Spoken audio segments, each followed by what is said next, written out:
C'est l'heure de l'invité inattendu. Tous les matins, un sujet de l'actualité et une voix que l'on n'attend pas pour en parler. Et ce matin, on en parle dans nos journaux, bien sûr. 2 ministres levés tôt pour aller voir les pêcheurs. Les négociations de l'après-Brexit sont à la une. Et d'ailleurs, on va retrouver ces pêcheurs, ces ministres et notre envoyé spécial dans le journal de 6h30. Et ce matin, un pas de côté, presque poétique finalement. Nous vous emmenons dans la Manche, mais ni avec des politiques, ni avec des pêcheurs. Guernesey, île anglo-normande, Hauteville House, la maison d'un Victor Hugo en exil pendant 14 ans. Votre invité inattendu, Mathieu Béliard, c'est Gérard Audinet, président des Maisons Victor Hugo. Bonjour Gérard Audinet. Bonjour. Alors on a choisi un pas de côté ce matin sur Europe 1, très clairement. On parle de notre patrimoine culturel chez vous, avec la maison de Victor Hugo à Guernesey. On est entre la France et l'Angleterre, on est entre l'Union européenne et le Royaume-Uni. Vous vous sentez européen ? Alors Guernesey, c'est un cas très très à part parce que ce sont des îles qui dépendent de la couronne britannique, c'est la propriété de la reine. Voilà, et donc c'est pas vraiment tout à fait dans le Royaume-Uni, donc c'est pas tout à fait concerné par le Brexit en principe. Enfin moi j'y comprends plus rien d'ailleurs, puisque les îles anglo-normandes n'ont pas voté pour le référendum sur le Brexit, mais ils sont quand même un peu touchés par la chose puisqu'ils doivent ils sont quand même un peu dans la dépendance du Royaume-Uni.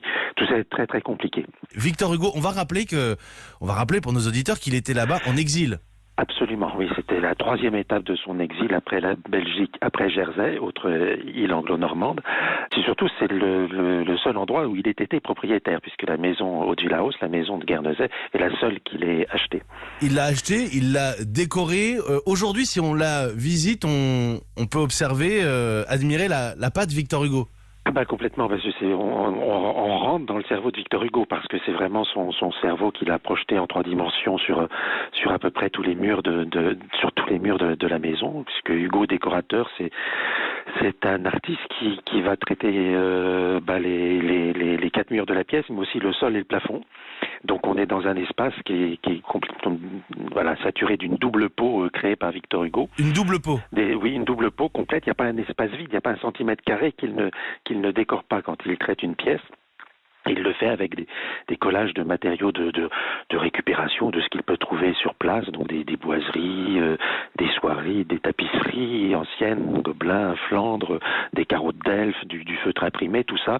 À chaque fois, il assemble de façon un peu différente, mais toujours selon le même principe. Et donc, en chaque pièce, on est dans une ambiance particulière et chaque fois renouvelée. Quels étaient les rapports de Victor Hugo avec la population de Guernesey ? Des rapports un peu compliqué. Alors il a eu des amis guernesiais, pas mal, certains, avec qui il était très proche, des échanges. Et la population le regardait d'un air un peu étrange.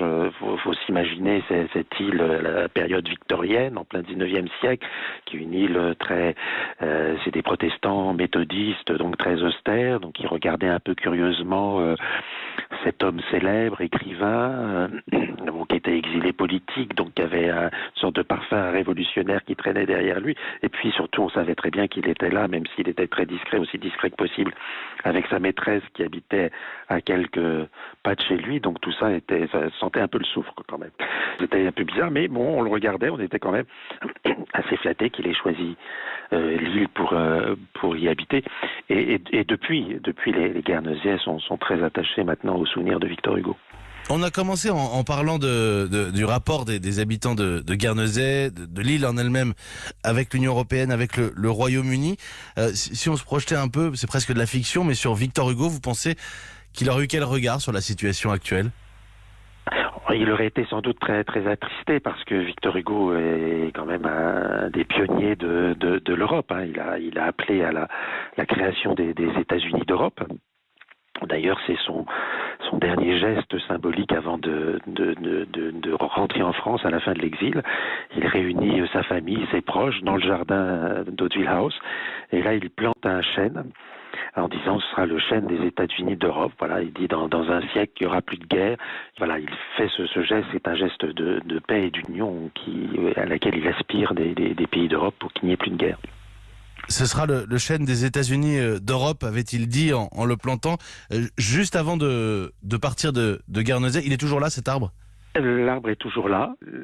C'est vrai qu'il est en belle forme. C'est un très très bel arbre, très mis en valeur dans le jardin.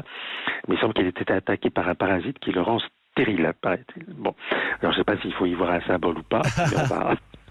On va garder le caractère symbolique tout de même avec... de l'arbre qui se porte quand même très bien.